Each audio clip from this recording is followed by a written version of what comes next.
Today's video is going to feature some Hornby tender drive locomotives. Given the price of brand new models these days, it seems like a good idea to look at what's available secondhand, and I've got 5 or 6 tender drive locomotives on my layout. Some people absolutely loathe them, but I think that, if you're not absolutely flush with money, and who is these days, these offer a very good way of getting some big locomotives on your layout for not a lot of money. So this is a Hornby A3 Pacific Tranquil, which was produced, I reckon the model is probably dating from about 1990. I could be completely wrong about that. I think it was in the Hornby sort of top link range when they were still making their models in the UK. And it's in the British Railways experimental purple livery. Was it called purple? I don't know. It's bluey purple, but there were 2 different shades of blue, I believe, used by British Railways in their early days. So the actual model, the locomotive this model represents, probably is dating from about 1950, maybe. So I've got it pulling some Gresley teaks from the railroad range, and part of the idea of producing this video was actually because someone had asked a question on the Hornby forum whether tender drive locomotives would be able to pull a decent rake of coaches. And so I've got Tranquil pulling 9 of the Hornby Gresley coaches, the cheaper railroad type ones. So let's see how she gets on.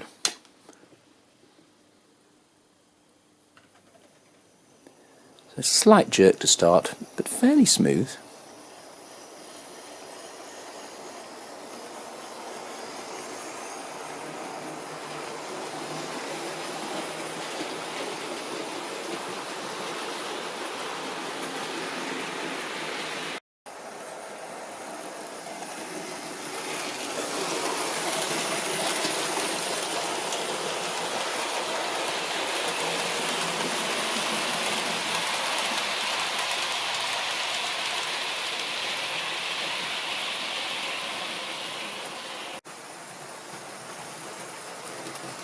So if you've been counting carefully, you will see that Tranquil is hauling 9 of the Gresley railroad teaks. About 4 of them have got metal wheels, 5 have got plastic wheels.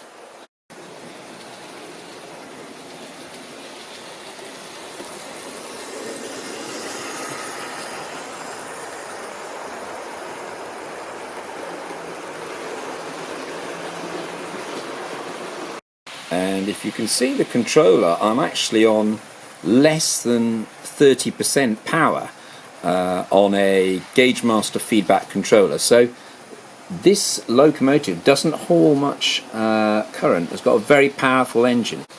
On this model, I actually have replaced the Margate chassis with a China-built chassis from a Flying Scotsman. The wheels were just painted black to match the BR livery rather than the green L&R livery. You can pick up Flying Scotsman pretty cheaply.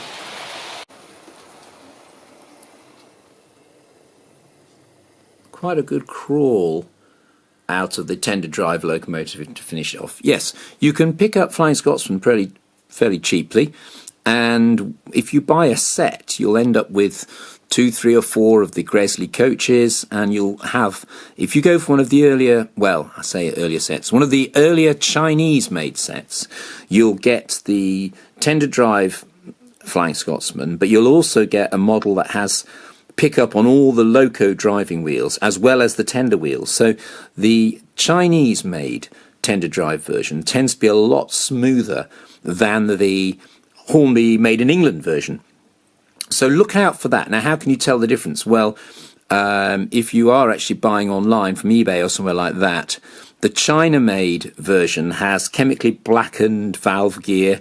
It also has more handrails. For example, it has handrails on the tender, whereas the Margate Hornby UK version does not have any separately fitted handrails on the tender. So that's one thing to look out for if you're looking to buy a tender drive Flying Scotsman, or any A3 Pacific, in fact, or the made in China models were more highly detailed, particularly with the separately fitted handrails on the tender, and a better chassis, in my opinion. The Margate chassis is not bad. The tender drive Ringfield motor is very powerful, very robust, but the Chinese made one is more controllable at slow speeds. And I think the main reason is not the motor itself. I think the main reason is the number of pickups on the locomotive. And I think the real failing of the Hornby range in the 1980s really was that their Ringfield motor was okay, but it just didn't have enough pickups to give perfectly reliable running. Anyway, so that's Tranquil, an A3 Pacific, and on the inner track we'll get a Hornby Hunt or Shire class locomotive going. It's got the original Margate tender drive. It's not quite as smooth. Once it's got going, it's fine. It's not so easily controllable. It goes from a sort of 20% on my power controller is a slow crawl, 30% is a bit faster, and yeah, just a bit harder to control, whereas the Chinese ones have a very silky, smooth control.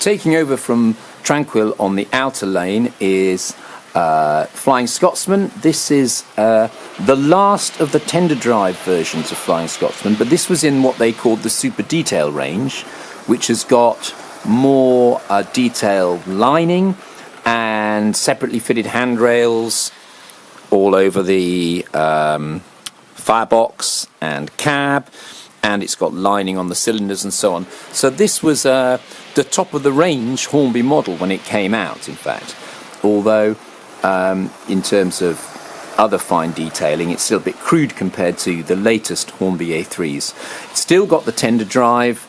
I believe it's got a 5-pole motor in the tender, and again it's got the extra pickups on all the driving wheels, which makes it a fairly smooth runner. Not perfect, but for the amount I paid for it, I paid about £50 for it. It was good value, definitely.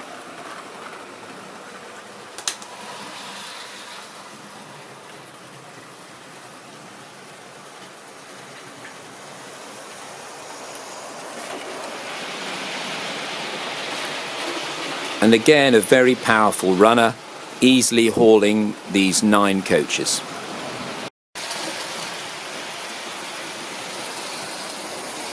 Rattling through the station at a good scale speed there of an express train, and that's only on 30%. I'll turn it up to 40 and you'll... So this is 40%.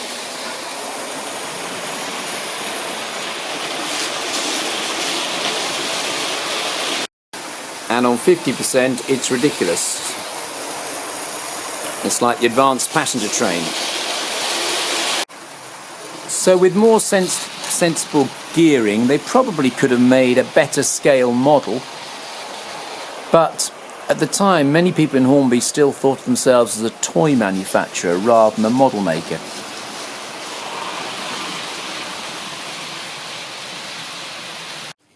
Next on the in the line is a Hornby made in Margate B17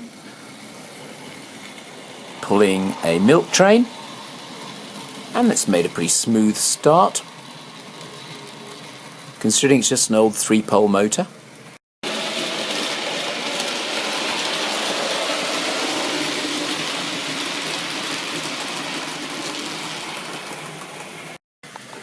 And on the outer loop is another B17, Everton. This one was made in China and it has the 5-pole motor and more pickups, and also finer detail, more handrails. All the handrails are separately fitted rather than just a handful of them, and slightly quieter and smoother than the Made in England version.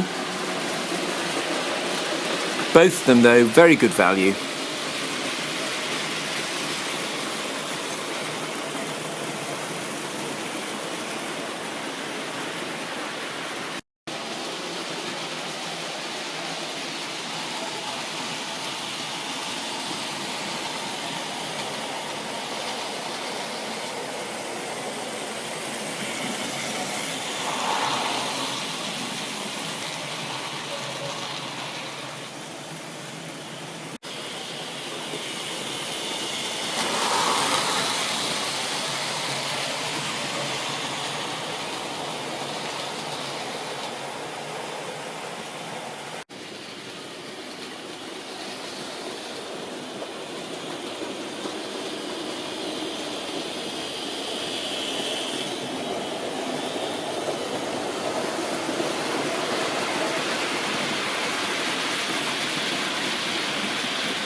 Next, on the inner or down line, we have an extremely heavily weathered A3 Pacific. It is Humorist, the only one that carried the peppercorn style smoke deflectors.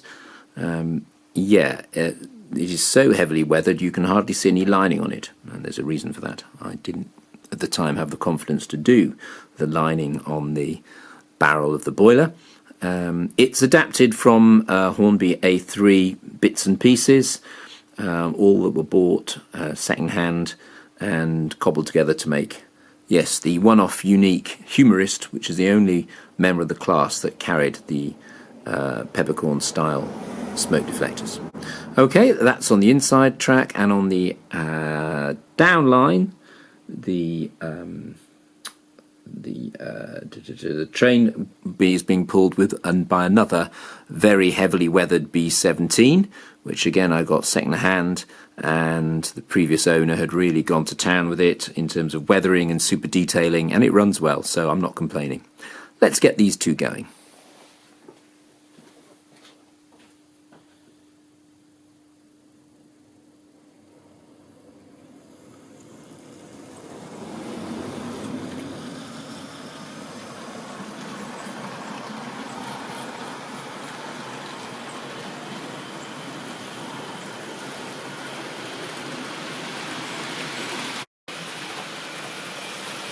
With extra pickups fitted, the Hornby B17 is a superb runner. This is the Margate model. It just needed that extra work on the locomotive chassis to give it the extra pickups.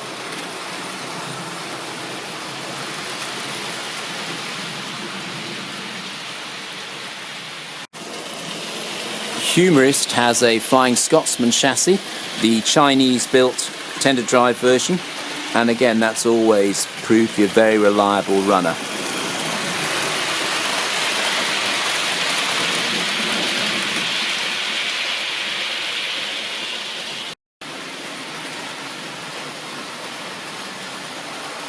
So I'm just going to bring the B17 to a halt. So that wasn't the smoothest of halts. I was trying to operate the controller and the camera at the same time. But let's just have a look at one last locomotive.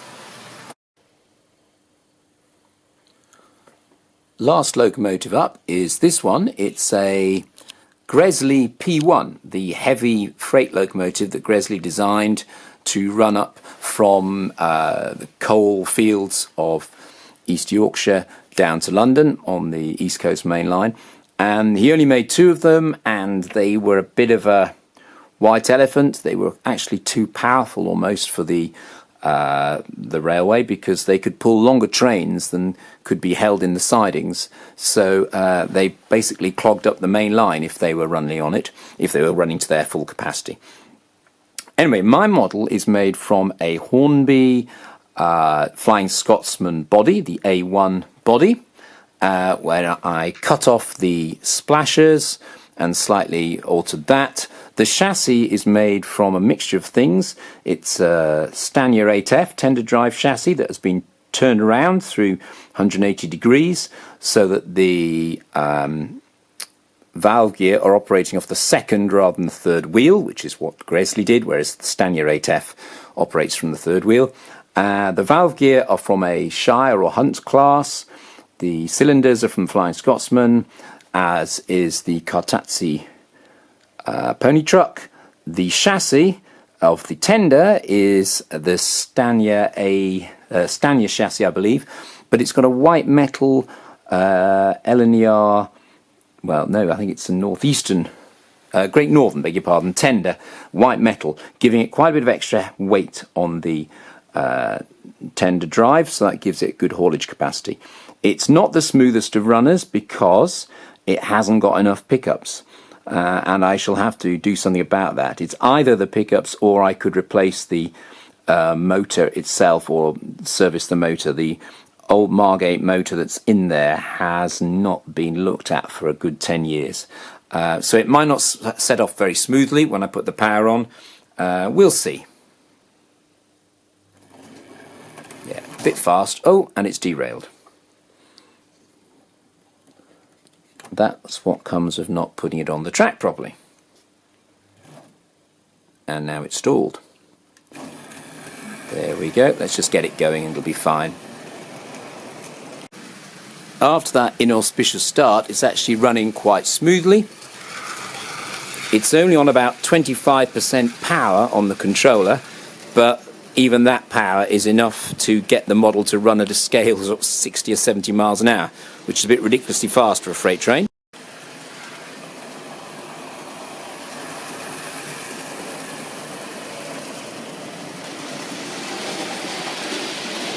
I'll try slowing it down, see if we can get a better scale. So I've reduced the power to just under 20%, and it is still bombing along at a, I don't know, scale 60 miles an hour, something like that, I would think.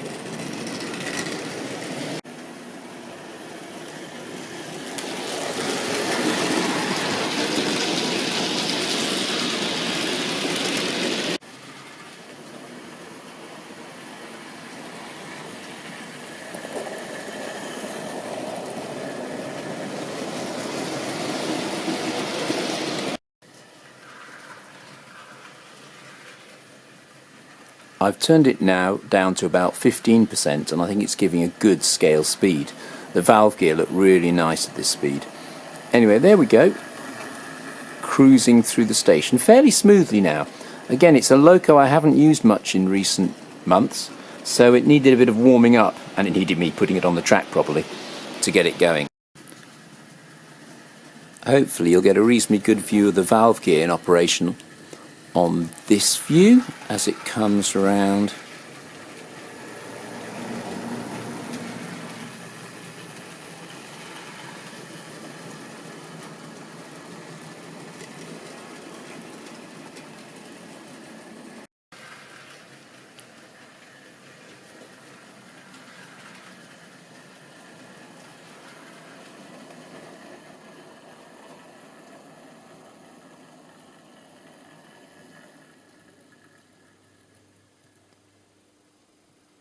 So there we are. There's a tour of my selection of tender drive locomotives by Hornby. What do I think about them? Well, in the design of the tender drive, they obviously had to make some compromises. For example, the A3s and A4 Pacifics have the tender is too wide so that it can accommodate the tender drive. And also you see slightly unrealistic coal loads in some of them. And there were compromises made in the locomotive bodies as well, just through lack of detail in the early days when they were made in the UK, and the expense of making them with all the extra fine detail that you see now would have put them out of most people's price bracket. They're not as smooth and they're not as super detailed as your best modern ready-to-run locomotives, but they can be made to run quite smoothly with extra pickups and with keeping them well serviced. And if you've got a nice round and round layout like I've got, and sometimes you're just happy watching the trains go by rather than planning to do any really fine shunting at scale speeds, then you'll find the tender drive locomotives have a lot to offer you. Of course, they all rely on traction tyres, and that's the one thing I haven't mentioned so far. I do have a spare set of traction tyres to fit virtually each of the different locomotives, but because of the compromises they made in their design, there are only 2 or 3 different types of traction tyres you need. Certainly for the Margate models, they're all covered by only 2 or 3 designs. So you can have a little spares box of those. They're a bit fiddly to replace, and they do need replacing from time to time. But I think that's a small price to pay if you want some big, good-looking locomotives on your layout without actually spending a fortune on them. The most expensive of all the locomotives you've seen running on this layout today was Tranquil. That cost me about £50, and I did swap out the original chassis for a Chinese-built one, but I sold the original chassis, and the Chinese-built one didn't cost me any more than I got for selling the Hornby chassis. That was about £50 in total, and so I reckon they're all a pretty good value. Okay, hope you've enjoyed the video. Bye for now.